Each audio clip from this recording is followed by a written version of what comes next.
Assalamualaikum warahmatullahi wabarakatuh.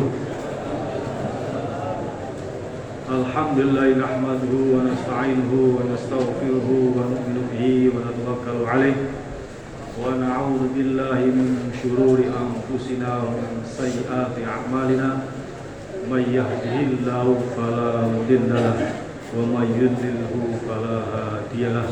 Asyhadu an la ilaha illallah wa asyhadu anna sayyidana maulana Muhammadan abduhu wa rasuluhu wa safiyuhu wa nabiyyuhu wa sallallahu alaihi wa ala alihi wa ashabihi wa baraka wa sallama tasliman katsiran.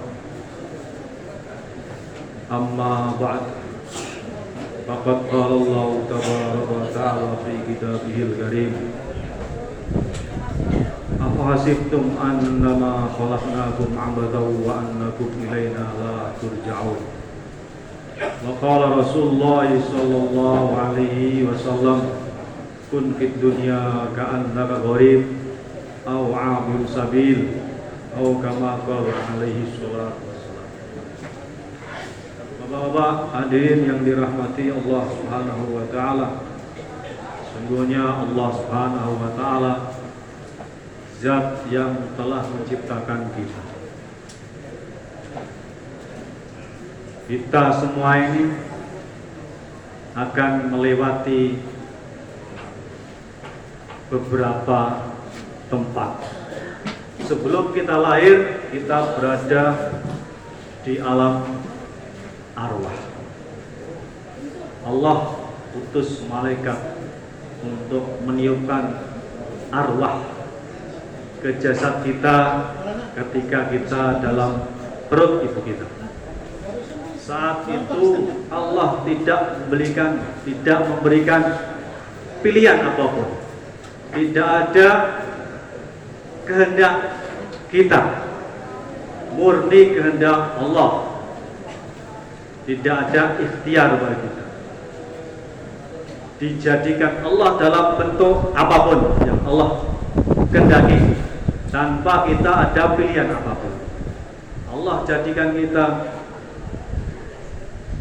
berkulit hitam, berkulit putih, berkulit kemerahan, berambut keriting, berambut lurus, berambut ikal, tanpa pilihan kita, tanpa permintaan. Bahkan kita tidak pernah punya kesempatan untuk meminta kepada Allah, jadikan seperti ini, jadikan seperti ini, tidak bisa. Yang diberikan kulit hitam, ya sampai mati kulit hitam. Yang berkulit putih, kulit putih sampai mati. Rambutnya keriting sampai mati. Tidak punya pilihan apapun. Memang Allah tidak beri ikhtiar kepada kita ketika kita berada di alam arwah itu. Alam sebelum kita keluar dari perut ibu kita. Setelah Allah kirim kita ke dunia ini, baru Allah berikan sedikit ikhtiar pilihan kepada kita. Ada beberapa tetap gak bisa kita rubah. Ada beberapa hal yang memang bukan menjadi ikhtiar kita. Kita lahir dari bapak yang bukan bapak pilihan kita, ibu bukan pilihan kita, kehendak Allah. Kita dengan kulit yang berwarna-warni pun tidak bisa dirubah. Tapi Allah juga sedikit berikan ikhtiar, berikan pilihan. Jadi kita punya pilihan ketika hidup di dunia ini, bukan pilihan yang mutlak, tapi pilihan yang dibatasi. Allah berikan kita perintah. Perintah itu ada dalam ikhtiar kita, mau kita kerjakan atau tidak. Namanya perintah tasyri', perintah taklif. Orang diperintahkan sholat, dipanggil oleh muazin, maka dia ada pilihan, mau terus jaga tokonya atau dia ambil air wudhu pergi untuk datang ke masjid. Ada sedikit Allah berikan pilihan. Ada harta halal, ada harta haram. Bisa dia peroleh harta dengan cara halal dan dengan cara haram. Dia bisa pilihan mau menempuh jalan yang halal atau jalan yang haram. Allah beri ikhtiar. Nanti ketika kita pindah ke alam akhirat, maka itu sudah tidak menjadi pilihan lagi, kecuali kita ada di surganya Allah. Allah berikan ikhtiar apa saja kepada kita, Allah berikan. Tapi kalau orang itu masuk ke nerakanya Allah, maka tidak ada pilihan bagi dia. Mau minum pun tidak bisa, mau makan pun tidak bisa, mau keluar juga tidak bisa, mau menurunkan panasnya api neraka juga tidak bisa, mau pergi ke tempat yang lain tidak bisa, tidak ada ikhtiar sama sekali. Tapi penduduk surga Allah berikan pilihan. Ini agak dingin, minta dihangatkan, jadi hangat. Mau makan yang berwarna-warni rasanya, Allah berikan. Allah berikan kebebasan bagi penduduk surga untuk memenuhi syahwat dan nafsunya. Sampai berapa? Selama-lamanya. Hadirin yang dirahmati Allah Subhanahu wa taala. Allah ciptakan manusia itu memang untuk selama-lamanya. Manusia sifatnya abadi. Allah itu azali, Allah tidak bermula, tidak berakhir, tidak bermula. Allah jadikan manusia itu ada mulanya, ada iktidaknya. Manusia ini bermula, tapi tidak berakhir, abadi selama-lamanya. Begitu Allah tiupkan roh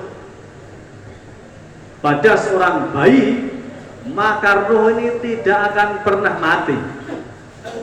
Kalau orang meninggal dunia itu rohnya nggak mati dia, hanya roh ini pindah dari alam ke alam dunia ke alam barzakh, tapi roh tidak akan pernah mati.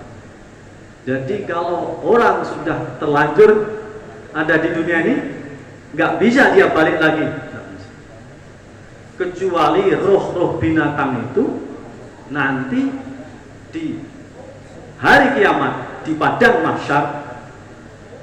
Maka setelah mereka ini kisos satu sama yang lain, disebutkan dalam hadis, ada binatang yang bertanduk, kambing bertanduk, dia menanduk kambing yang tidak bertanduk. Ini belum selesai mahkamahnya di dunia, nggak ada pengadilan binatang, nggak ada. Di akhirat nanti ada pengadilan binatang, hewan, kambing, sapi, kerbau yang dulu tidak bertanduk, ditanduk saudaranya yang punya tanduk, nanti dibalik di hari mahsyar. Hewan yang tidak bertanduk dikasih Allah tanduk. Hewan yang dulu di dunia punya tanduk, menanduk kawannya, tidak punya tanduk. Kemudian hewan yang dulunya ditanduk sekarang menanduk hewan yang dulunya menanduk. Itu hewan, apalagi manusia. Hak-hak hewan pun Allah Maha Adil, hak-hak hewan pun Allah akan tunaikan. Dulu yang menginjak hewan yang menginjak kawannya, nanti di hari juga akan diinjak. Tapi setelah itu selesai, jadi debu semua. Ulu turoba. Jadilah kalian debu, binatang jadi debu semua. Pada saat itulah orang-orang kafir membayangkan, ya laitani kuntu turoba. Seandainya aku ini menjadi binatang. Begitu kiamat selesai urusan. Tapi tidak, urusan masih panjang selama-lamanya. Maka hadirin yang dirahmati Allah Subhanahu wa taala, Allah yang maha berkuasa, Allah yang maha segalanya. Kekuasaan Allah mutlak, tidak terbatas. Ada orang mengaku raja, tapi sebenarnya kerajaannya kerajaan yang palsu. Kenapa? Dia jadi raja dibatasi waktu 5 tahun, 10 tahun, mau tambah 5 tahun lagi.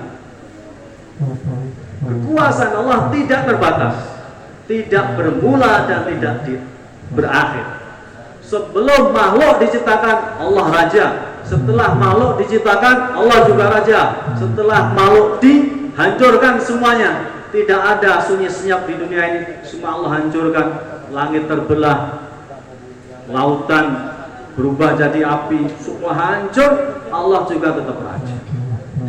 Ketika semua raja, Allah tetap raja. Ketika ada raja, raja Allah, rajanya Allah. Anallahu la ilaha illa ana. Akulah Allah yang tidak ada ilah selain aku. Ana malikul muluk. Saya pemilik para raja. Raja itu semua yang raja majazi, raja yang tipu-tipu itu rajanya aku. Malikul muluk, saya rajanya raja. Qulubul muluk biyad. Kata Allah, hati para penguasa itu berada di tangan, dalam genggaman. Lau annal ibad atau uni, seandainya hamba-hambaku itu taat kepadaku,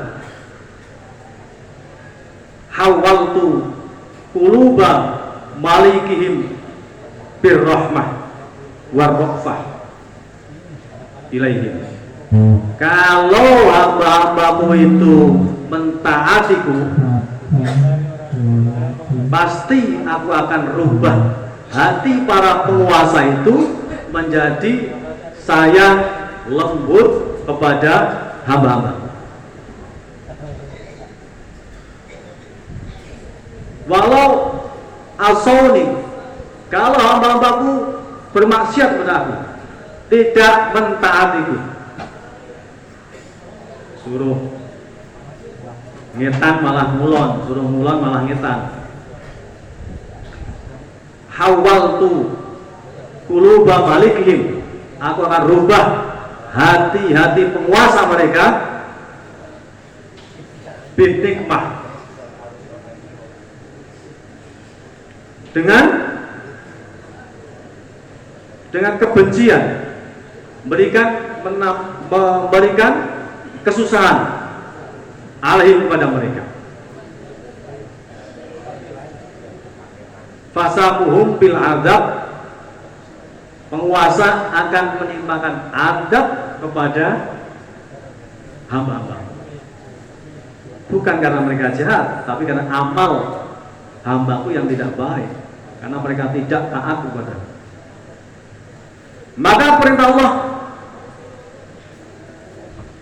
fala tuzhilu anfusakum biddu'a alaihi.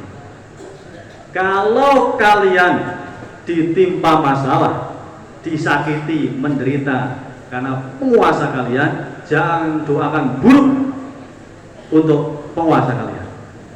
Akan tapi walakin ashhilu anfusakum bitadarru wa du'a. Tapi sibukkan diri kalian dengan mendekat, berdoa, tadarru, memohon kepada kai akfiya mulukaku, supaya aku bisa jaga kalian dari keburukan penguasa kalian. Jadi sebenarnya yang mulia, ahwal yang ada pada kita baik secara infiradi maupun secara istimai adalah hasil daripada amal-amal kita semua.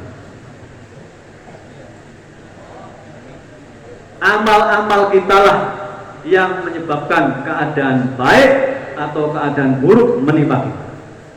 Kalau amal-amal kita baik, maka Allah akan datangkan keputusan-keputusan yang baik untuk kita, yang menyenangkan kita, yang mengembirakan kita. Tapi kalau amal-amal yang keluar dari jasad kita ini amal-amal yang buruk, maka yang akan datang adalah keputusan-keputusan yang tidak menyenangkan. Tiap hari amal itu naik ke atas, dan kemudian tiap hari juga ahwal turun dari atas ke bawah.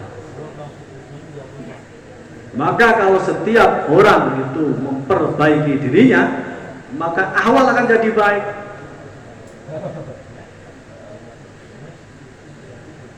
Setiap orang bertaubat, setiap orang mengerjakan perintah-perintah Allah, mengamalkan sunnah-sunnah Rasulullah, akan datang ahwal-ahwal yang baik, ahwal-ahwal yang mengembirakan, ahwal-ahwal yang menyenangkan. Ulama salaf zaman dahulu menyebutkan, saya tahu kalau saya ini dekat dengan Allah atau saya sedang jauh dengan Allah, atau saya tahu Allah ini ridho kepada saya sekarang atau Allah itu tidak ridho kepada saya dengan melihat ternak saya. Kalau kambing saya, unta saya ini tidak taat kepada saya, tidak manut kepada saya, berarti sebenarnya saya ini sedang tidak diridhoi Allah. Kenapa hewan tidak manut kepada saya? Karena saya tidak manut kepada Allah. Kenapa hewan tidak menyenangkan saya? Karena saya tidak menyenangkan Allah. Maka ketika Sayyidatina Aisyah ditanya, kenapa ini kok ada gempa? Kata Aisyah, bikaf roti zina, sebab banyaknya perzinaan sehingga terjadi banyak gempa. Jadi amal yang buruk akan mendatangkan ahwal yang buruk, keadaan yang buruk. Amal yang baik akan mendatangkan ahwal yang baik. Maka keadaan tidak terkait sama sekali dengan materi. Keadaan tidak akan baik kalau orang-orang ini duitnya banyak. Orang Islam awalnya tidak akan menjadi baik kalau dia punya senjata yang banyak, punya harta yang banyak. Orang Islam pintar-pintar otaknya, cerdas-cerdas otaknya, kemudian awal orang Islam akan jadi baik. Tidak, bukan itu hadirin mungkin. Yang akan menjadi sebab baiknya ahwal umat Islam adalah amalnya orang Islam. Sehingga keadaan kita ini tidak terkait dengan siapapun, tidak terkait dengan kehebatan negara kafir, senjatanya negara kafir, benci dan senangnya orang kafir kepada kita. Tidak, tidak mulia. Awal orang Islam tidak terkait sama sekali dengan awal orang kafir, tapi awal orang Islam terkait dengan amal-amal orang Islam sendiri.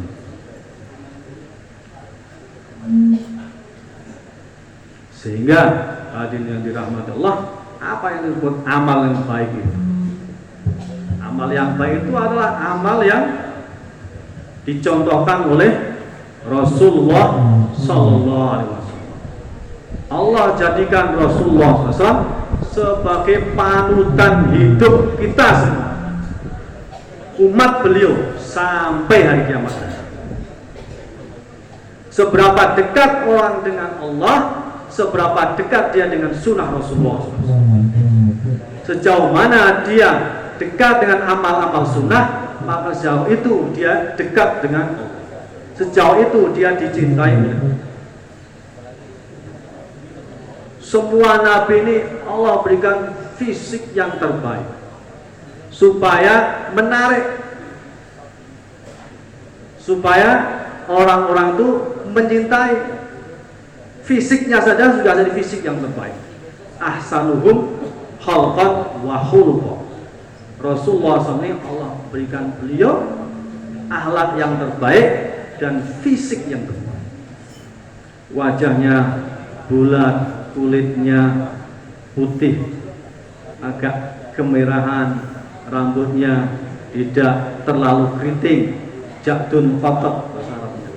Tidak terlalu keriting yang kecil-kecil rambutnya, tidak jegrak, lurus, tidak. Allah jadikan rambut beliau ikal, tidak keriting, tidak lurus. Rambutnya berbulu dari bagian atas dada sampai pusar saja.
Bukan di sana pasti udah itu.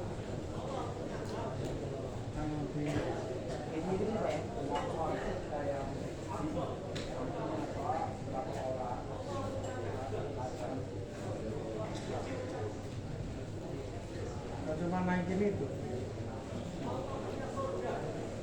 Jadi kita harusnya ini kalau nggak misalnya tak bypass lagi.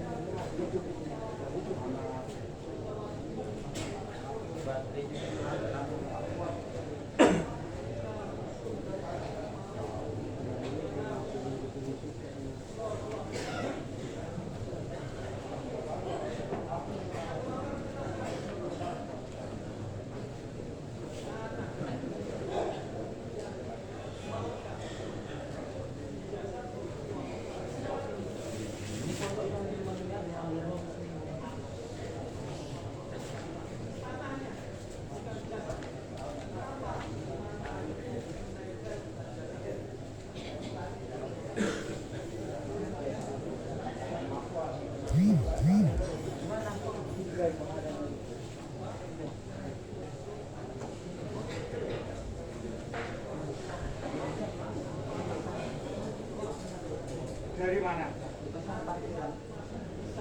Yang tahu udah di sana, ada di sana.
Dari awal juga sebetulnya ulang-ulang.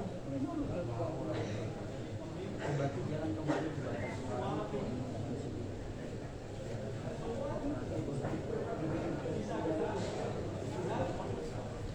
sana bawa sensor, takutnya sana nggak ada sensor, pakai pintu.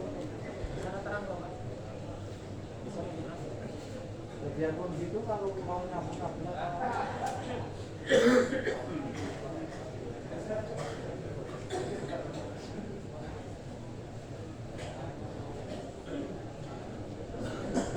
ini sebetulnya jajan kasih apa itu langsung sekarang. Itu nggak ada. Mana sih nggak tahu. Ada hari tadi. Jajan besok kan ada. Ini ya kita jajan kita ini.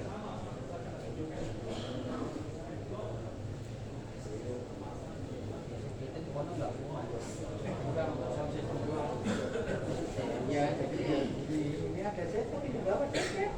Ini sih ada iya, kita udah bawa cek kecil, kecil untuk 1,5 aja. Kenapa tadi kasih makan dulu?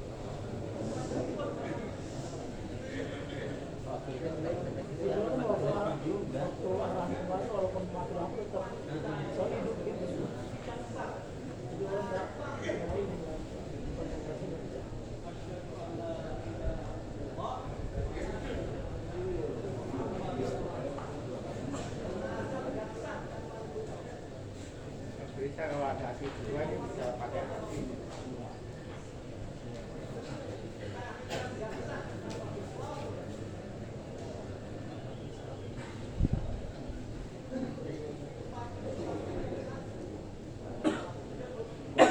Soalnya sana mulai jadi bak panasan.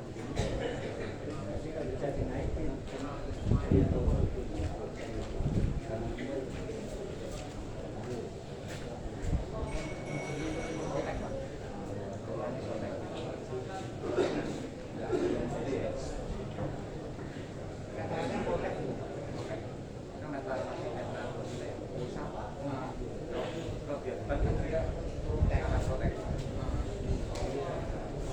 Tulisannya periksa terus saya.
kecuali dengan mengikuti Rasulullah Sallallahu Alaihi Wasallam.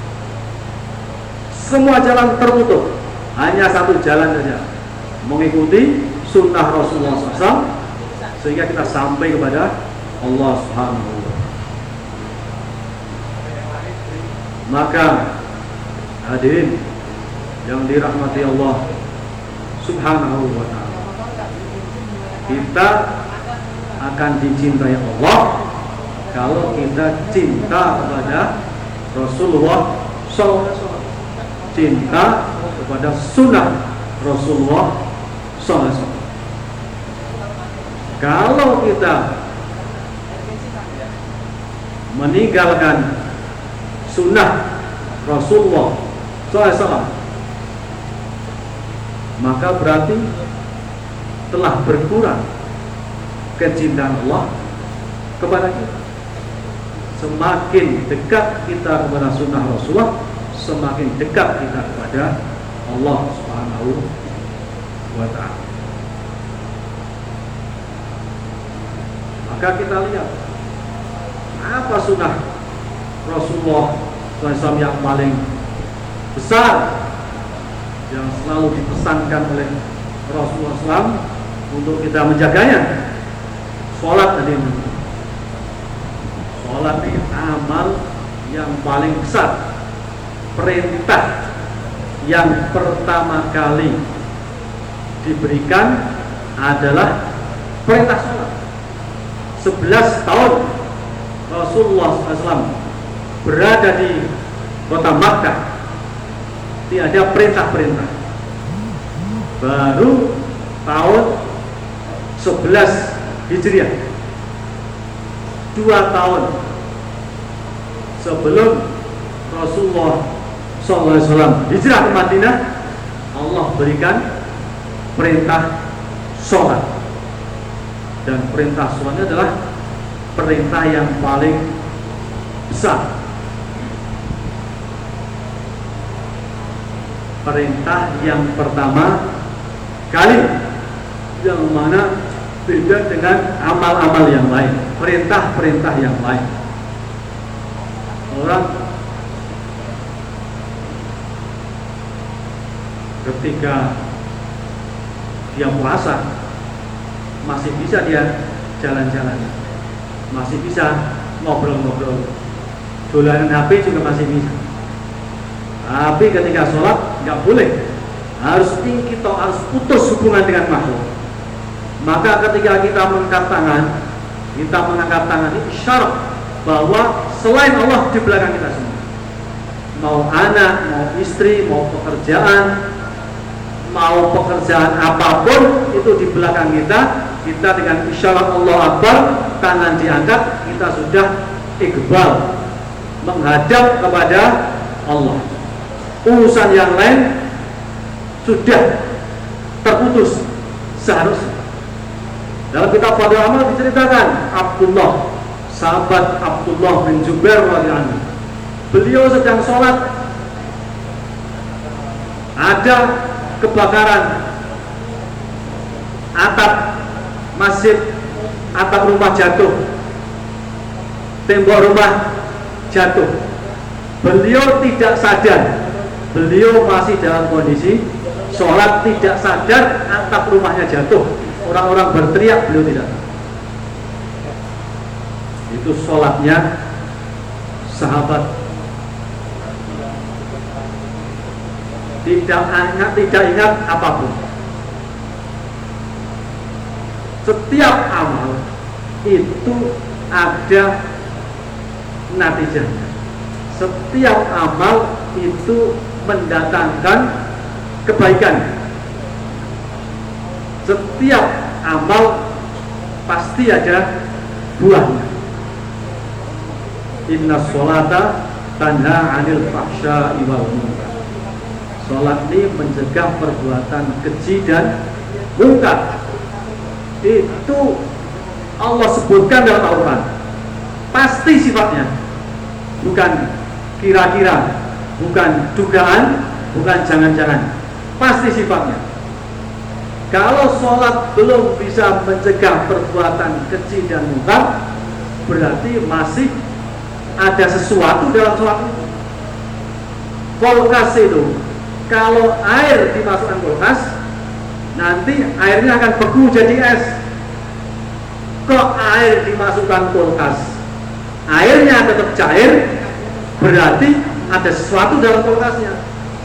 Listriknya nggak nyala, atau kulkasnya yang rusak.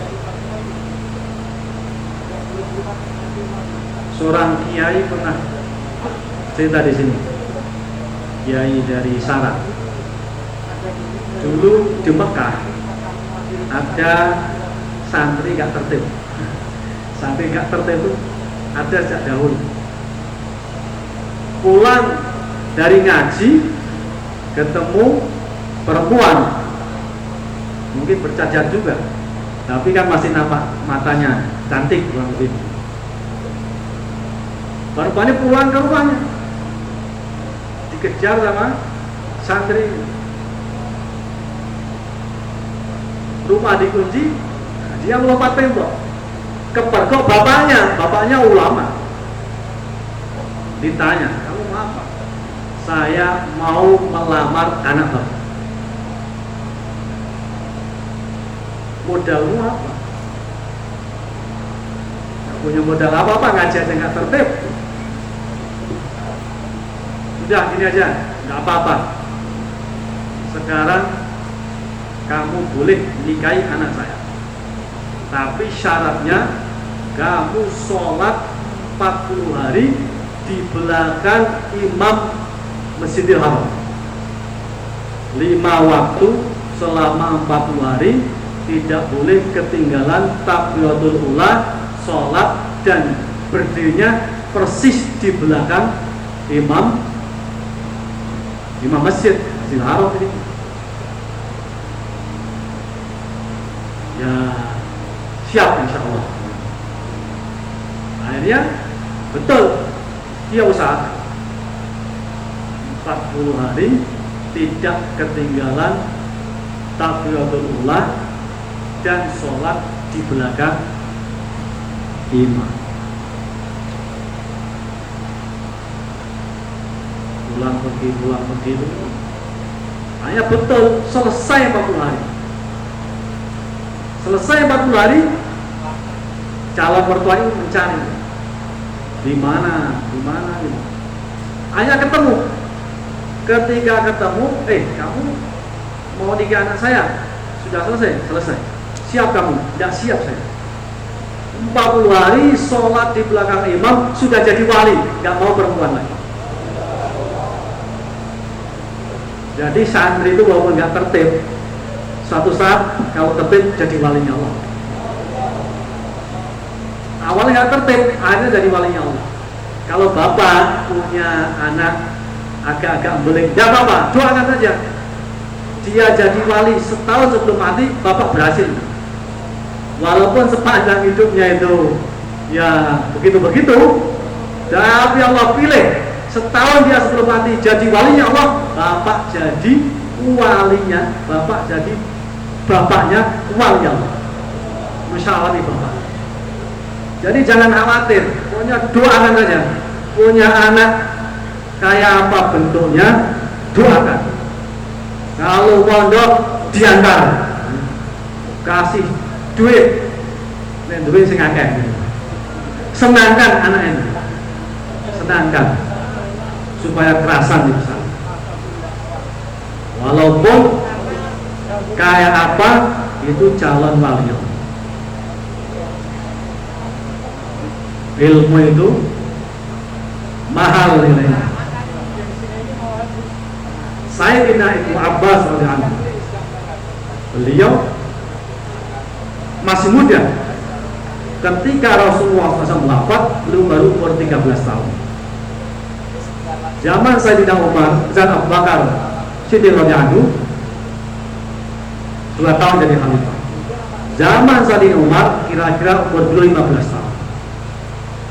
Tapi karena beliau ini orang yang berilmu, walaupun masih muda, banyak sahabat-sahabat besar, tapi yang diletakkan di samping Sayyidina Umar dalam majlis-majlis besar itu adalah Sayyidina Ibnu Abbas. Jadi orang berilmu itu walaupun muda dimuliakan oleh Allah.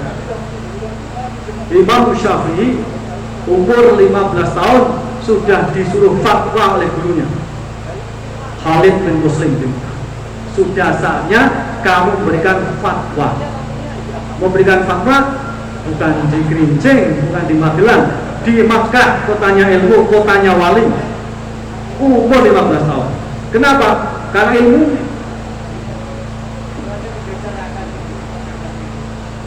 Maka antar anak kita untuk belajar hafalkan Al-Quran, belajar ilmu. Karena jangan-jangan anak itulah yang nanti akan menyelamatkan kita. Sebaik-baik nafkah, sebaik-baik sedekah, sebaik-baik infak untuk keluarga yang pertama. Jadi tidak rugi kalau kita membiayai anak kita belajar ilmu agama. Khidmat kepada ulama disebutkan dalam satu kitab. Ada orang terseok-seok di mahsyar kiamat karena dosa, karena keburukannya nggak bisa jalan cepat, terseok-seok. Maka ada orang alim lewat, kamu yang dulu bawakan sandal saya, sini ikut saya nih. Bawakan sandalnya ulama, mendapatkan syafaatnya. 3 kelompok yang berikan syafaat di hari kiamat. Al-Anbiya, para nabi berikan syafaat. Asyuhada, para syuhada memberikan syafaat. Al-ulama, para ulama memberikan syafaat. Maka kalau kita khidmat ulama, jangan mengharap balasan, mengharapkan balasan di akhirat. Tanda kita cinta kepada Rasulullah SAW adalah mencintai orang yang dicintai Rasulullah SAW. Termasuk yang dicintai oleh Rasulullah SAW adalah para ulama. Kun aliman, au muta'aliman, au mustami'an, au muhibban. Jadilah kamu jadi orang alim. Masa udah tua, 50 tahun, 60 tahun, 40 tahun, nggak bisa belajar lagi. Ya sudah, kalau nggak bisa jadi orang alim, jadi muta'aliman, jadi orang yang belajar. Berat, pekerjaan saya banyak, tanggungan saya banyak, nggak bisa belajar pun muhibban. Jadilah, kalau kamu nggak bisa jadi alim, jadilah kamu orang belajar. Nggak bisa jadi orang belajar, jadilah kamu cinta para ulama. Minimal muhibban. Jadilah kamu ulama, jadi orang alim. Kalau nggak bisa, jadilah muta'alim. Kalau nggak bisa, kun sami'an, jadi yang mendengar nasihat-nasihat orang alim. Nggak bisa, jadilah orang yang keempat, mencintai orang alim. Jangan jadi orang kelima, rusak kamu. Nggak jadi alim juga tidak, santri juga tidak, pendengar juga tidak, cinta juga tidak. Halikan, kamu jadi orang yang binasa. Banyak orang alim di kampung kita yang ngajari anak-anak kita, alif ngajari alif ba ta, yang ngajari kita juga. Amal yang tidak dilandasi dengan ilmu, amal itu akan tertolak. Kita sholat 60 tahun, sholatnya khusyuk, nggak ingat apa-apa, sampai Fatihah pun nggak ingat, sholatnya nggak diterima. Walaupun sholatnya khusyuk 20 rakaat, tapi tidak disertai ilmu, nggak baca Fatihah, walaupun sholat 50 tahun nggak diterima sholat. Menurut mazhab Imam Syafi'i nggak sah sholat. Kenapa? Kurang satu, kurang ilmu. Maka walaupun kita sudah tua, masih sempat untuk belajar di kampung kita, di masjid kampung kita, di masjid desa kita, sempatkan waktu untuk belajar. Betulkan ibadah kita, betulkan sholat kita, betulkan Fatihah.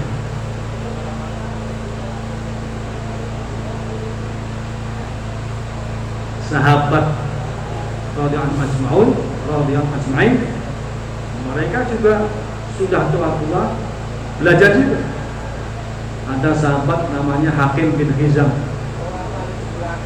masuk Islam umur 60 tahun, hidup lagi 60 tahun, masih belajar juga. Abu Bakar Siddiq radhiyallahu 3 tahun lebih muda dari Rasulullah SAW, belajar juga. Semua sahabat ini orang yang ahli belajar juga, ahli ilmu juga. Maka perlu kita ini meluangkan waktu seberapapun. Orang ini dikatakan kalau orang ini sering sakit, nanti lama-lama jadi setengah dokter. Sakit ini tahu obatnya, karena pernah sakit ya, sakit kita obatnya, sakit kita obatnya. Orang yang sering sakit itu dia setengah dokter. Demikian juga kalau orang ini sering belajar, dengan belajar itu di majelis ilmu, duduk di majelis ilmu, nanti jadi setengah ulama. Oh ini apa nih masalah ini? Tahu dia. Terus saya pernah dengar di sana seperti ini penyelesaiannya, seperti ini hukumnya, seperti hukumnya. Jadi setengah ulama. Minimal untuk diri sendiri selesai masalahnya. Kalau di Pakistan itu setelah taklim Fatihah amal itu, imamnya itu biasanya membacakan satu kitab fikih, dibacakan satu masalah. Misalnya ini sana ya, kentut membatalkan wudu misalnya. Kalau mau sholat harus wudu lagi. Itu sederhana, satu masalah. Itu kan ringan, bisa dihafal, bisa diangkat. Itu kalau setiap selesai sholat sekali, berarti dalam sehari dapat ilmu 5 masalah. Nah kalau kita ini dalam setahun 365 hari kali 5 sudah hafal 1000 masail, 1000 masalah. Bukan alat kita, tapi kita tahu 1000 masalah yang terkait dengan ibadah kita, dengan kehidupan kita sehari-hari. Maka waktu ini kan sangat mahal. Allah berikan waktu ini, nilainya sangat mahal. Modal kita hidup di akhirat, yang waktu kita di dunia ini. 1 menit di dunia ini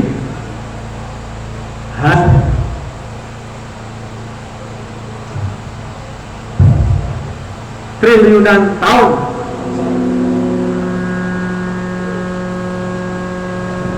Di akhirat nanti.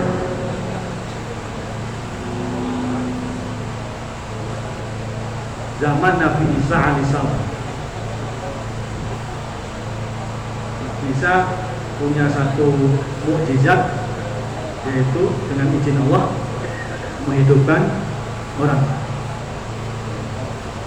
Sayyidina Isa alaihissalam bersama kawan-kawannya melewati satu kuburan. Maka sahabat Nabi Isa memohon kepada Nabi Isa supaya membangunkan orang yang ada di kubur.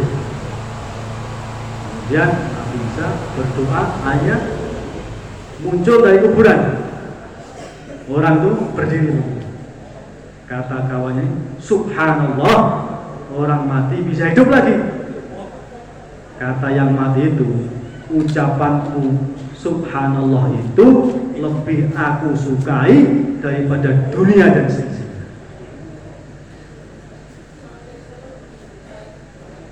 Berapa nilainya? Berapa waktu yang dibutuhkan?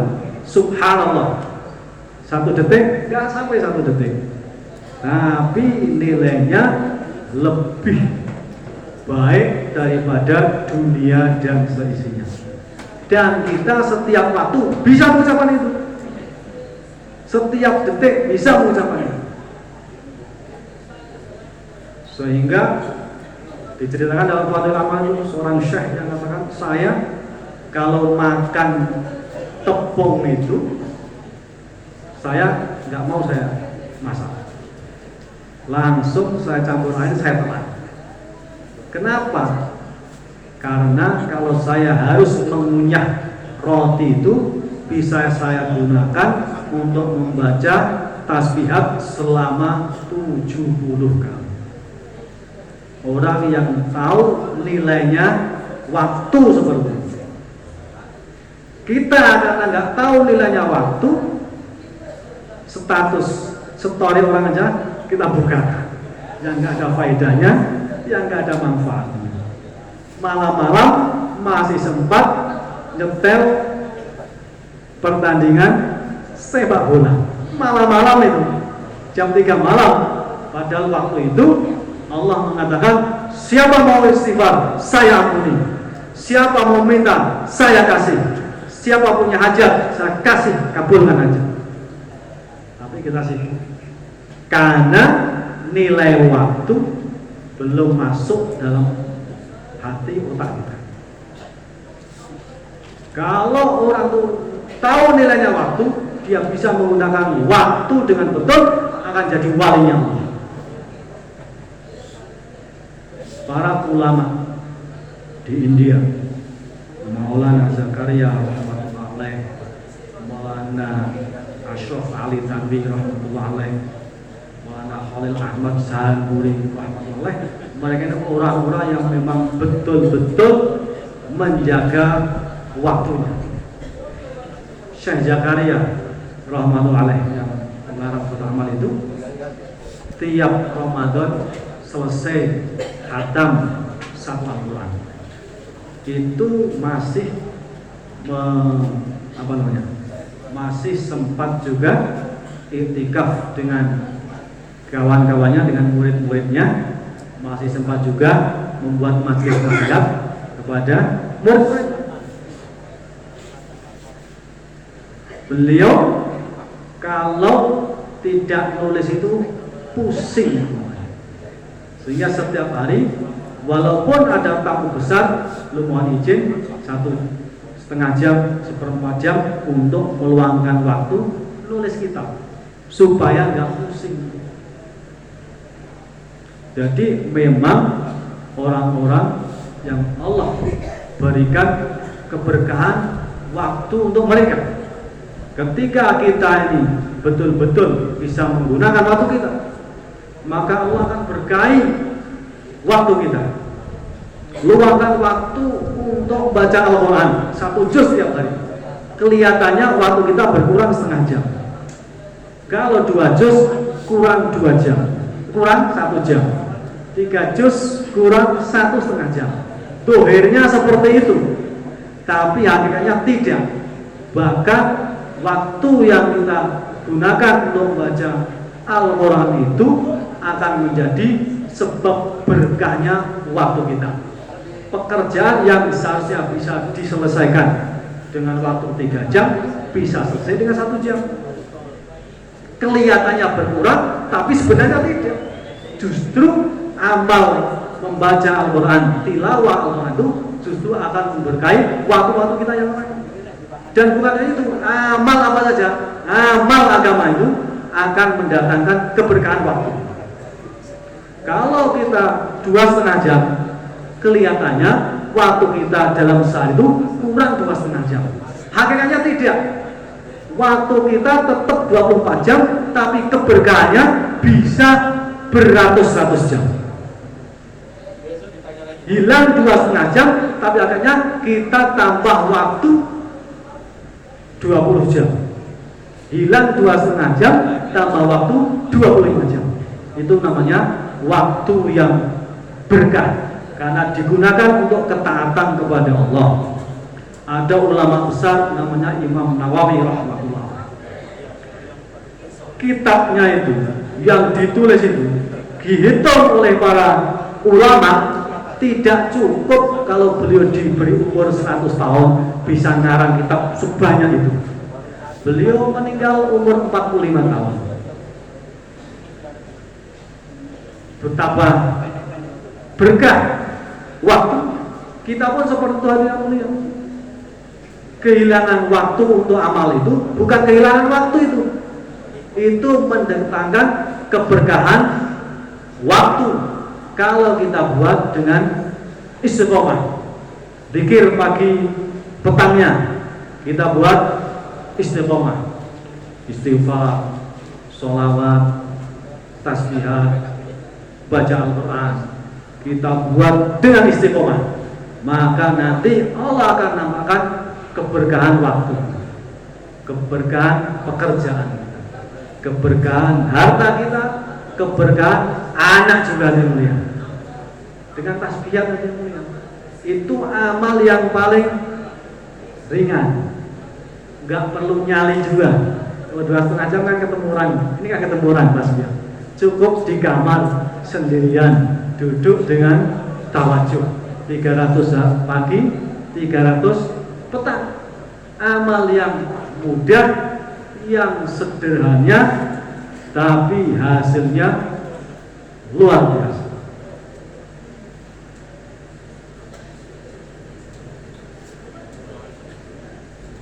Kita luangkan waktu yang mulia untuk zikir. Mbak Ilyas dalam Malfudotnya beliau berkata, saya ini ketika banyak ketemu orang di istimewa, hadir istimewa, banyak ketemu orang, dakwah, ikhtilat dengan banyak orang, maka saya ini ada sedikit perubahan dalam hati saya. Ada semacam orang yang memang dekat dengan Allah itu ada perubahan sedikit dalam hati nampak. Orang-orang seperti kita ini hati kotor itu nggak kelihatan, tapi orang yang bersih dekat kepada Allah itu nampak hati mereka ini. Satu rambut ada di hati itu nampak. Bahkan para wali, para ulama itu sensitivitas hatinya itu melebihi sensitifnya mata. Mata ini kena debu kecil aja langsung terasa. Lah, ulama itu hatinya ini kena debu yang lebih kecil daripada kena mata kita terasa itu, mereka terasa. Kata beliau, untuk menghilangkan sesuatu yang dalam hati saya campur ikhtilat dan berbagai macam orang itu, saya menyisihkan waktu barang 3 hari seminggu duduk bersama majelis zikir di Saharanpura, meluangkan waktu duduk dalam majelis zikir bersama para ahli zikir. Maka pentingkan nih zikir ini, pentingkan zikir. Dan Masya telah memberikan kemudahan untuk kita. Bukan suruh baca Yasin 100 kali, Yasin 1000 kali. Tidak, berikan yang mudah. Tasbihat, zikir pagi petang. Dan itu luar biasa. Masya berikan yang mudah-mudah untuk kita yang lemah-lemah. Tapi jangan cukup. Itu yang mudah ditambahi. Kata Haji Sob, minimal sholawatnya 1000 kali. Haji Abdul Wahab, Pakistan, 1000 kali. Ada riwayat orang baca sholawat 1000 kali tiap hari, maka tidak akan mati sebelum berjumpa dengan Rasulullah SAW. Memang ada hadisnya, ada hadisnya. Hadirin yang dirahmati Allah Subhanahu wa taala. Amal-amal yang kita kerjakan di dunia ini akan nampak hasilnya nanti di akhirat. Amal yang kita kerjakan itu perlu kita jaga supaya sampai di akhirat nanti. Karena ada orang buat amal tapi membawanya nggak betul sehingga tidak sampai di akhirat. Seperti orang bawa timba, bolong bawahnya, sampai di sana sudah tidak ada air, tidak ada air. Orang bawa amal yang besar-besar, tapi tidak bisa membawa ke akhirat, ya tidak bisa melihat hasilnya di akhirat. Maka penting kita jaga amal kita. Amal kalau kita tidak jaga, amal itu tetap amal, tetap amal, nggak bisa amal baik jadi amal buruk, nggak bisa. Amal itu tetap jadi amal, sholat tetap jadi amal, puasa tetap jadi amal, 40 hari tetap jadi amal. Tapi kalau kita tidak bisa membawa amal itu akan menjadi milik orang lain. Tetap amal, tapi bukan milik kita. Berarti rugi kita. Kita yang bersusah payah keluar 40 hari, pahalanya diambil orang yang tidak keluar 40 hari. Kenapa? Karena kita menghina orang, mencela orang, ghibah orang, bicarakan aib keburukan. Jadi saking pinternya syaitan itu, kadang-kadang kita itu amal buruk tapi tidak merasa itu amal buruk. Kalau orang amal buruk, tahu amal buruk, tobat.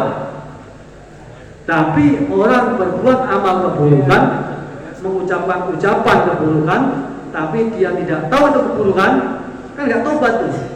Nah, setan itu seperti itu. Orang ditanya, gimana Pak Fulan itu? Ya, Masya Allah, doakan saja. Kan bagus itu, ada Masya Allahnya, ada doakan saja. Kata Imam Ghazali, itu sebenarnya dibalik itu, berarti dia mengungkapkan kelemahan orang itu. Sudah membicarakan keburukan, pakai zikir juga, pakai Masya Allah juga. Kalau mau doa, doakan saja sendiri. Di tempat yang sepi setelah sholat, ketika tahajud, doakan saja. Itu cara setan membungkus amal keburukan dengan amal kebaikan. Dan orang yang mengerjakan itu tidak merasa.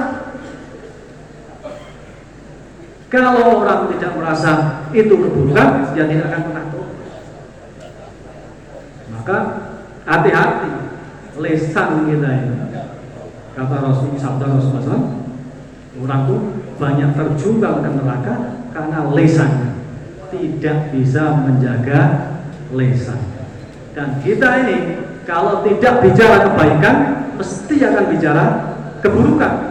Kalau kita ngobrol keduniaan, ya 10 menit, 20 menit masih bagus. Setelah itu pasti akan bicara keburukan. Maka biasakan kita ini bicara baik, falyaqul khairan aw yasmut. Bicara yang baik. Kalau nggak bisa bicara yang baik, diam. Maka kita akan kumpul nih selama 3 hari 4 hari di sini, kita bicara kebaikan, bicarakan keagungan Allah, bicarakan kehebatan Allah. Kalau tidak bicara dunia. Kalau nggak bicara kebaikan, zikir kita, pegang tasbih supaya ingat Imam Junaidi, beliau pegang tasbih. Kata murid-muridnya, engkau ini sudah jadi walinya para wali, gurunya para wali. kok zikir masih pakai tasbih? Kata siapa? Junaid Al-Baghdadi tadi, Imam Junaid Al-Baghdadi. Saya tidak akan lupakan sesuatu yang mengatakan saya sampai seperti ini. Supaya ingat.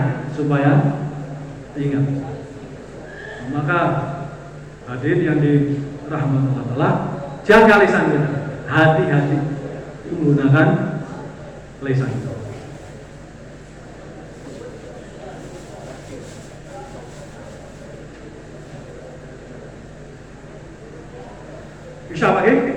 Insya Allah kita jaga lisan kita. Rasulullah SAW bersabda, aku jamin orang dengan surga asal dia bisa menjaga dua rongga di badannya, satu di antara dua bibirnya dan satu di antara dua pahanya. Ini Pak, dua rongga yang kalau kita jaga, Rasulullah jamin kita dengan surga. Maka tidak dirahmati Allah SWT, setiap amal akan dicatat. Di kanan kiri kita ini ada malaikat yang mencatat amalnya.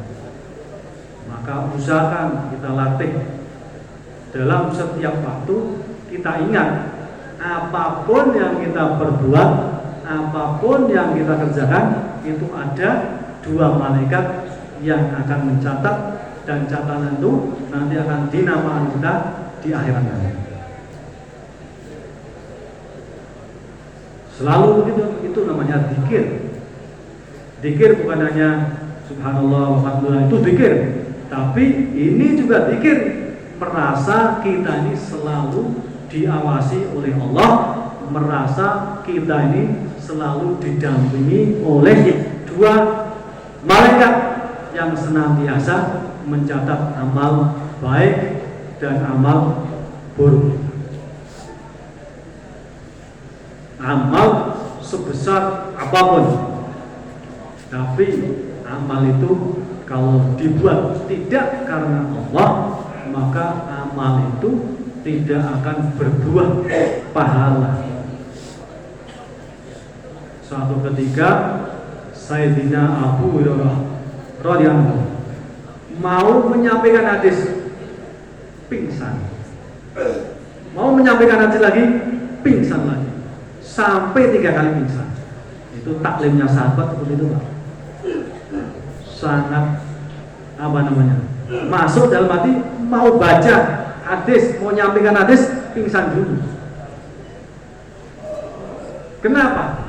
Pingsan, belum bacakan hadis bahwa di hari kiamat ada 3 orang membawa amal-amal besar. Orang mati syahid di jalan Allah, itu amal puncak pengorbanan.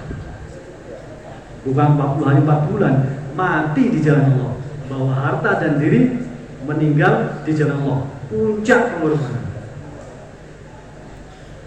Ada orang sedekah dengan seluruh hartanya, itu juga pengorbanan harta yang besar. Ada orang belajar jadi alim besar, itu juga satu yang istimewa.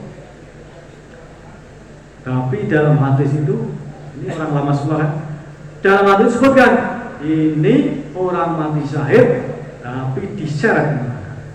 Ini orang alim besar diseret ke neraka. Ini orang berkorban dengan harta yang banyak diseret ke neraka. Tiga-tiga amal-amal besar semua dibakar neraka semua. Makanya sahabat yang meriwayatkan itu jadi pingsan, kesan dengan hadis ini. Jadi kita bayangkan harta, diri, waktunya di jalan Allah, meninggal di jalan Allah. Tapi ujungnya seperti itu. Alim besar, ujungnya seperti itu. Sahih, orang dermawan, ujungnya seperti itu. Kenapa? Oh, kamu belajar supaya dikatakan alim. Kamu mati syahid supaya dikatakan ahli kurban, pemberani. Kamu bersedekah sekian banyak supaya dianggap orang dermawan.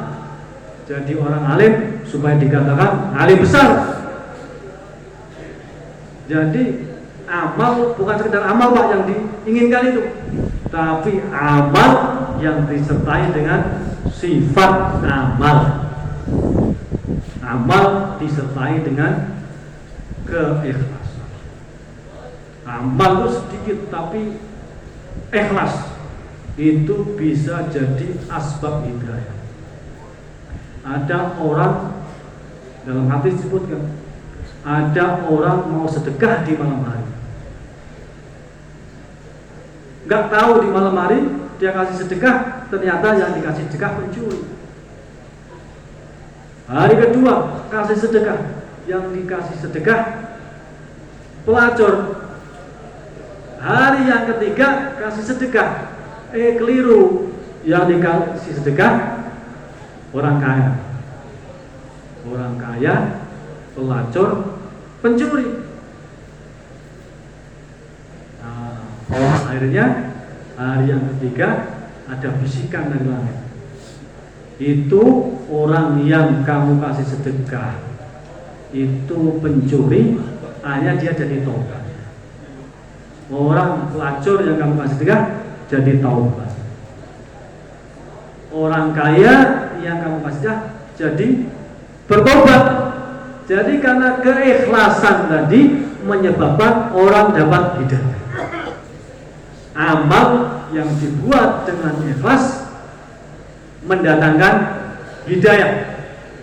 Jadi jangan hitung ini amal sedikit, ini amal besar, ini amal kecil. Bukan, lihat keikhlasan. Ulama-ulama dahulu, Imam Syafi'i tidak punya percetakan, tidak punya perusahaan, tidak punya karyawan, tapi karena keikhlasannya kitab karya beliau sudah 1300 tahun masih dibaca orang sampai saat ini, masih diamalkan orang saat ini, masih dipelajari orang sampai saat ini. Kenapa? Karena keikhlasan. Belum mengatakan saya ingin seandainya kitab fikih saya ini, pendapat fikih saya ini tidak dinisbatkan kepada saya, tapi dinisbatkan pada orang. Karena keikhlasannya berkah sampai sekarang. Jadi amal ini kalau ikhlas mendatangkan keberkahan dan bisa jadi asbab hidayah orang.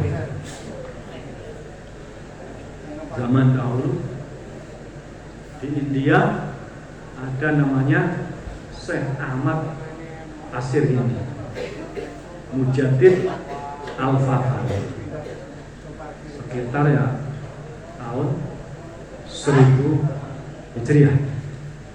Mujaddid Al-Fasani, Imam Rabbani namanya dikenal. Beliau dipenjara oleh pemerintah karena pemerintah saat itu Raja Akbar namanya. Dia ini menggabungkan beberapa agama jadi satu. Jadi agama Islam, agama Hindu, agama Syekh gitu dijadikan satu. Dipaksa rakyatnya untuk mengamalkan agama itu. Namanya dini ilahi. Dini ilahi. Ada dalam Malfudat Menyas. Dini ilahi. Itu Raja Akbar perintahkan rakyat beragama seperti sujud kepada matahari, sujud kepada raja. Beliau dimasukkan ke dalam penjara. Beliau pikir, ini saya di penjara, bagaimana caranya supaya umat ini selamat dari sang raja, selamat dari kekufuran dan kesyirikan. Lu berpikir sendirian di dalam penjara. Beliau berpikir kirim surat kepada ulama-ulama di berbagai daerah mengingatkan tentang kefasadan yang ada pada saat itu. Jadi dakwah dimulai, perubahan dimulai dari seorang diri di dalam penjara. Belum pikir terus masih dalam penjara. Akhirnya rajanya mati, diganti anaknya Shah Jahan yang bikin Taj Mahal, kuburan itu. Beliau sudah tua, dilepaskan. Asbab lu pikir itu hanya sang raja yang kedua itu Shah Jahan itu punya anak namanya Aurangzeb. Akhirnya Aurangzeb ini begitu Mujadid Al-Fasani Syekh Ahmad Sindi meninggal, lu punya anak namanya Maksum. Akhirnya raja ini berguru kepada Maksum yang putranya Syekh Ahmad Sindi. Hanya beliau jadi raja yang hafal Al-Quran, gak mau ambil gaji dari negara. Beliau nulis mushaf, nulis Al-Quran sebagai pekerjaan, bikin kopiah untuk nafkah anak dan istri. Tiap hari menggunakan waktunya pagi sampai isyraq di masjid, zikir pagi petang. Ada enggak raja seperti itu? Siang di istana, di mahkamah, bersama rakyatnya, di kantor lah. Malam hari habis untuk baca Al-Quran, tilawat, duduk dengan para ulama, diskusi dengan para ulama. Beliau juga ulama juga, alim juga. Beliau kumpulkan ulama untuk menuliskan hukum-hukum agama, fikih. Sekarang Fatawi Al-Hidiyah, Fatawi Alamgir julukan dia. Raja besar, gak pernah kalah. Kalau sekarang jadi 50 negara, dia berapa? Jadi asbab fikir itu, walaupun gak Allah wujudkan saat itu, tapi Allah wujudkan kepada cucunya. Jadi kalau kita dakwah ini jangan mudah putus asa. Nggak bisa kena bapaknya, kena anaknya. Seperti ketika Rasulullah SAW berdakwah di Taif. Saking geramnya malaikat itu, malaikat narwan, ini gimana? Dua kuning ini saya benturkan biar mereka hancur semua. Janganlah, jangan. Saya memang tidak berhasil mengislamkan orang-orang ini, tapi jangan-jangan anak cucunya nanti Islam semua. Dan betul, sekarang Islam semua orang-orang tua itu. Bahkan ketika orang-orang Mekah itu, ketika banyak yang murtad, ketika Rasulullah SAW wafat, beberapa kabilah wafat, murtad, orang itu katakan, kita ini wis Islamic carry, terakhir masuk Islam, jangan sampai kita ini langsung murtad juga. Ngisi-ngisi lagi. Jadi nggak ada orang lain yang murtad. Jadi dakwah ini bukan hanya untuk saat ini, Pak. Dakwah itu untuk ke depan juga. Mungkin kita 2,5 jam ke masjid aja nggak mau dijauhin, nggak mau dijauhin ngumpet.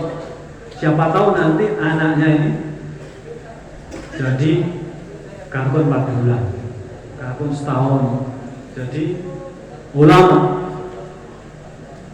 Dan memang seperti itu, Allah sembunyikan. Karena kalau dakwah langsung mau, jadi apa kita ini? Jadi besar kepala nanti. Allah sembunyikan amal dakwah ini, amal istimai, bukan amal ikhrati. Kekuatan dakwah ini dalam istimaiyah. Kalau istimaiyah terputus jadi amal ikhrati, tidak ada kekuatan. Jadi dakwah ini kekuatannya dalam kebersamaan. Di mana-mana orang buat jauh lah di mana-mana orang keluar 3 hari. Suatu ketika Maulana Tariq Jamil naik pesawat di atas gunung es. Beliau lihat hitam di tanah yang putih itu.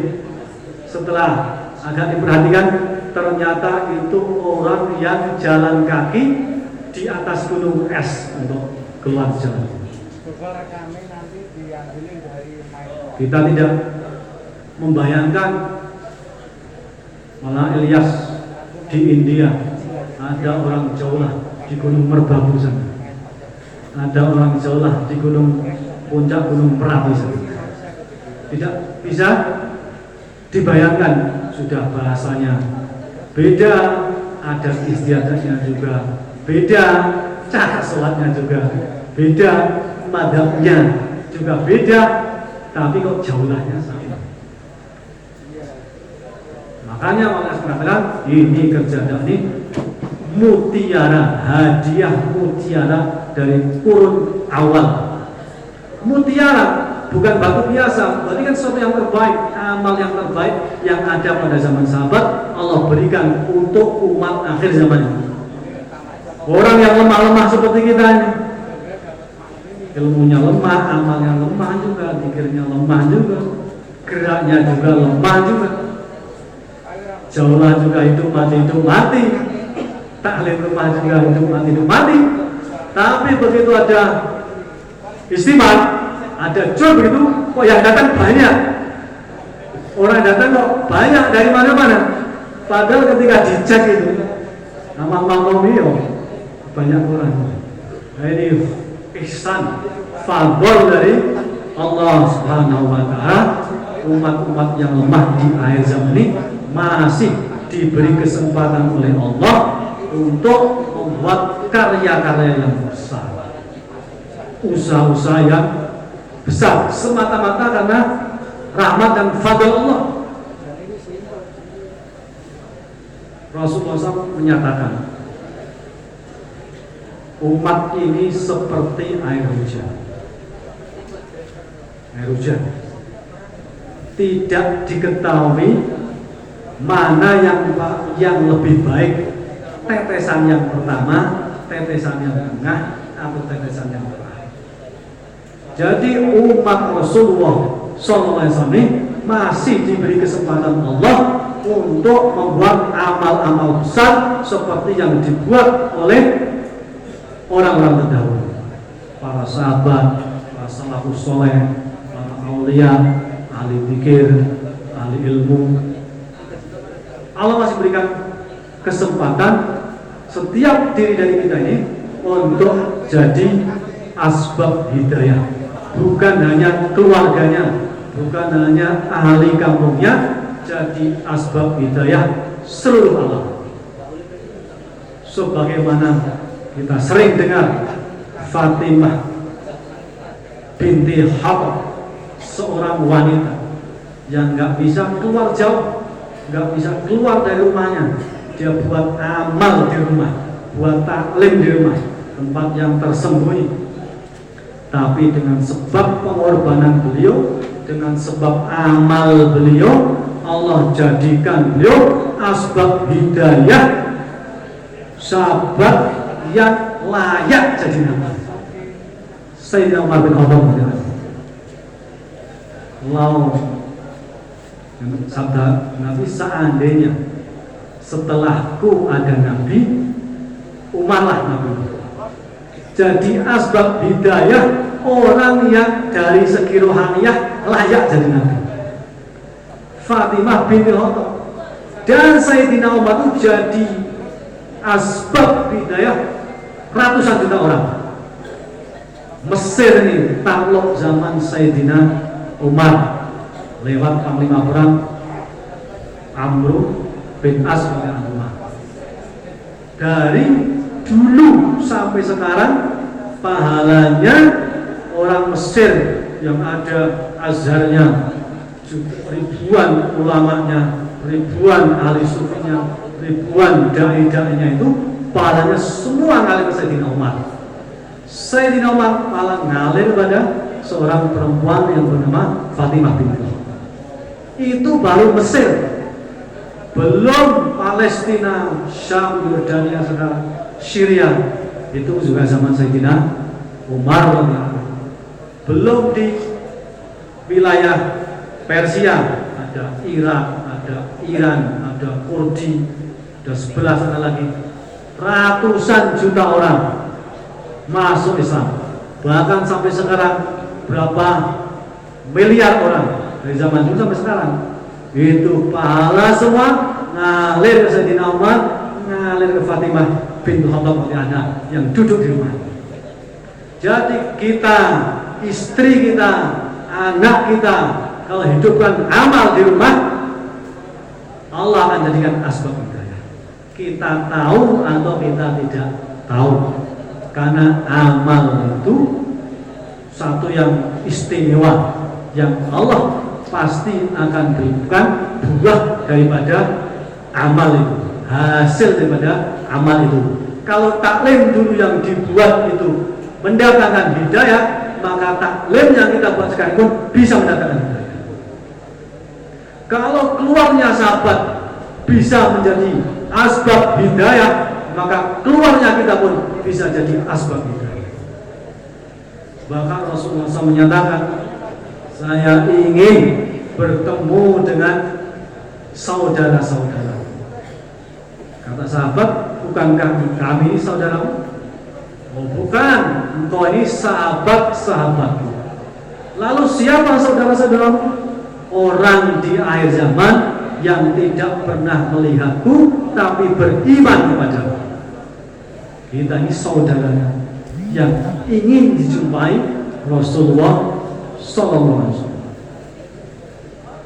Tuba liman ro'ani wa amanabi.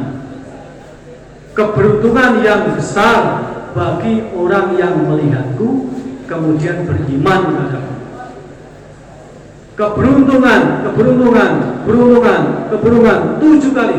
Tuba, summa tuba, summa tuba. Keberuntungan 7 kali. Liman amanabi walam yaroni. Orang yang belum pernah melihat aku tapi beriman kepadaku. 7 kali lipat keberuntungannya. Jadi Allah tidak sia-siakan umat akhir zaman. Tetap diberi kesempatan, diberikan peninggalan untuk amal-amal yang besar seperti yang dibuat orang-orang terdahulu. Tinggal kita ini mau atau tidak. Tinggal kita sendiri.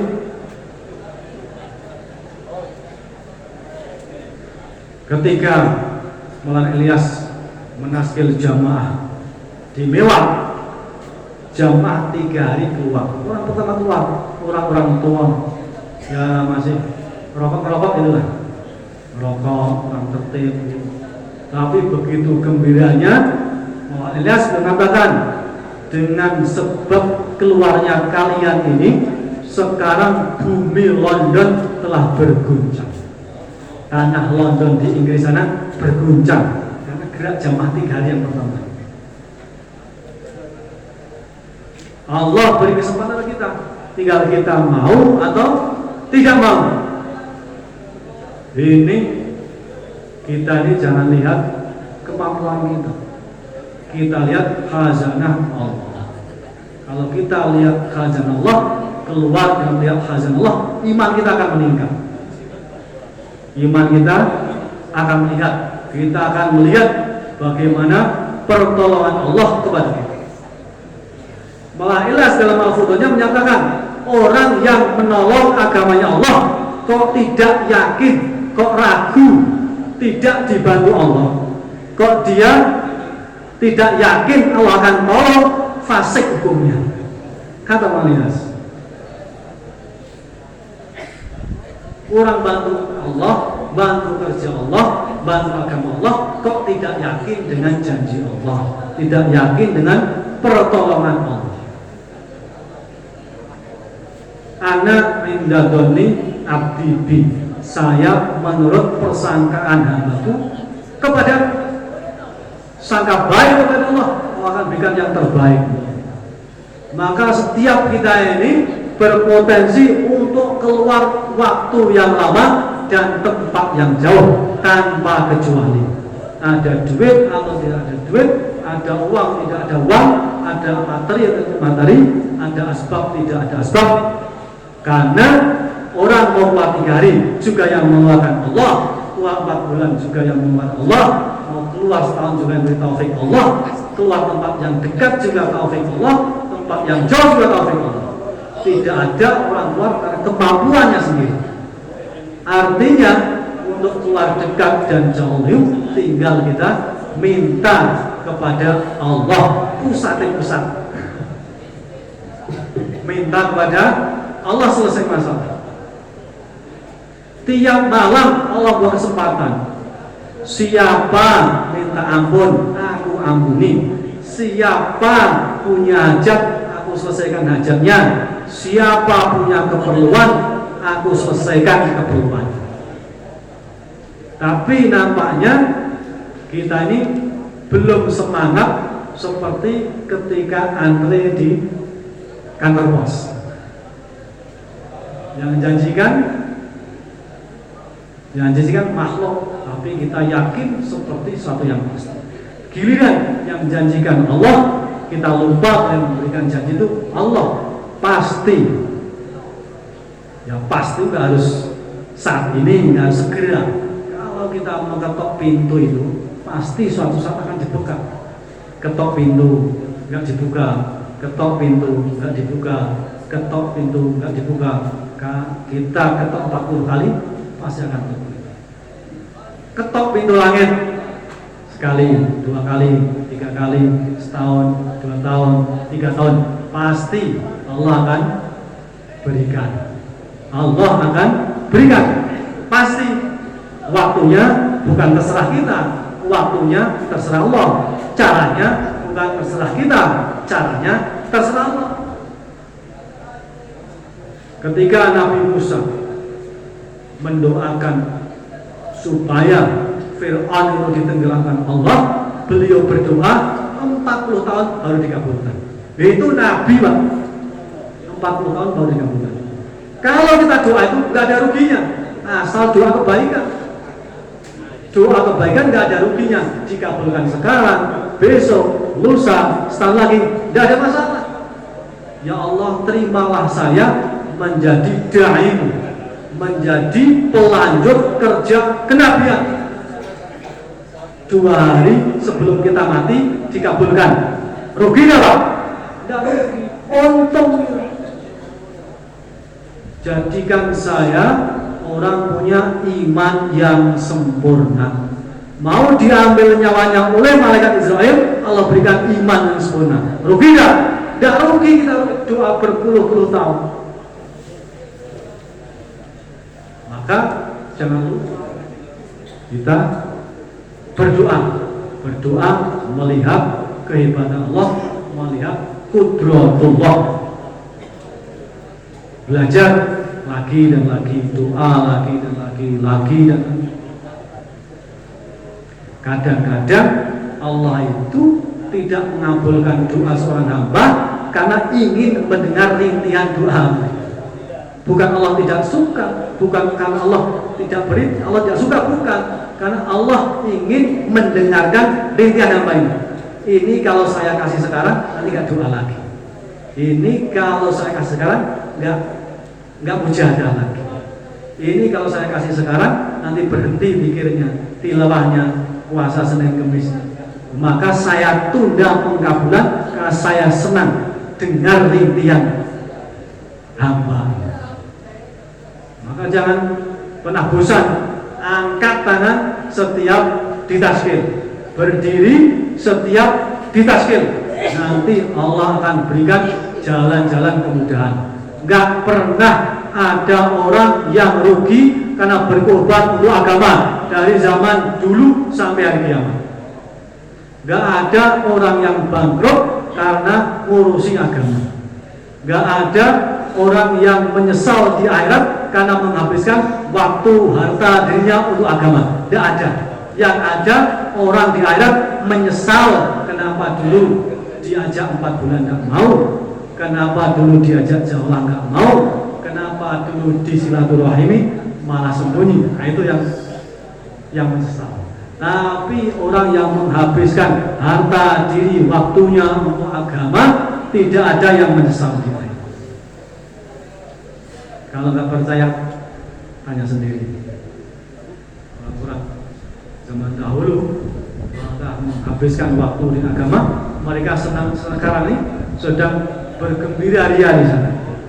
Ketika Rasulullah SAW sedang Mi'raj, dimasukkan ke surga, beliau berkata, saya masuk surga, adkhulul jannah. Faida, ketika itu aku lihat Ja'far terbang hingga dari satu pohon ke pohon surga yang lain. Ja'far atau yang Ja'far bin Abi Thalib anhu yang tangannya putus ketika perang Uhud. Aku masuk surga. Aku melihat bangunan istana putih yang sangat menarik. Saya tanya kepada Malaikat Jibril di samping saya, ini istana milik siapa? Kata Malaikat Jibril, itu milik pemuda Quraisy. Oh, ini milik saya nih. Saya mau masuk. Bukan milikmu, itu miliknya Umar bin Khattab radhiyallahu anhu. Kata Nabi, wahai Umar, seandainya aku tidak khawatir kamu tidak suka, aku akan masuk istana. Aku masuk surga, aku lihat Sayyidina Hamzah radhiyallahu anhu sedang santai-santai di tempat tidurnya.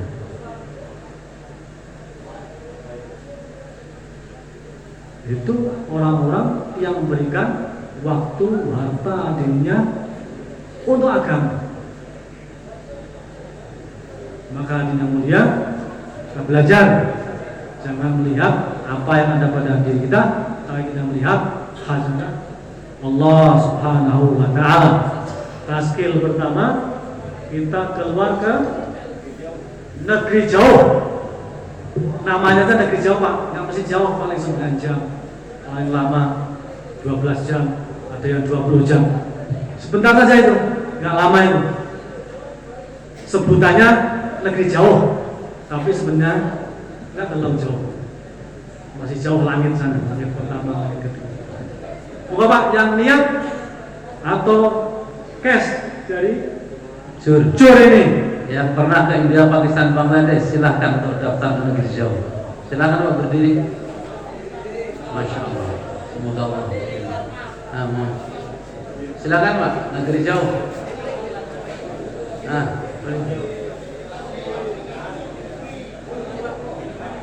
silahkan catat Pak. Yang lain Pak, negeri jauh. Yang pernah ke India, Pakistan, Bangladesh 4 bulan, catatkan ke negeri jauh. Yang lain Pak silakan berdiri, catatkan nama. Yang ke IPB juga boleh, catatkan nama. India, sekarang yang visanya mudah Pakistan, silakan Pak. Mudah-mudahan India nanti nggak lama lagi. Silakan Pak, Pakistan.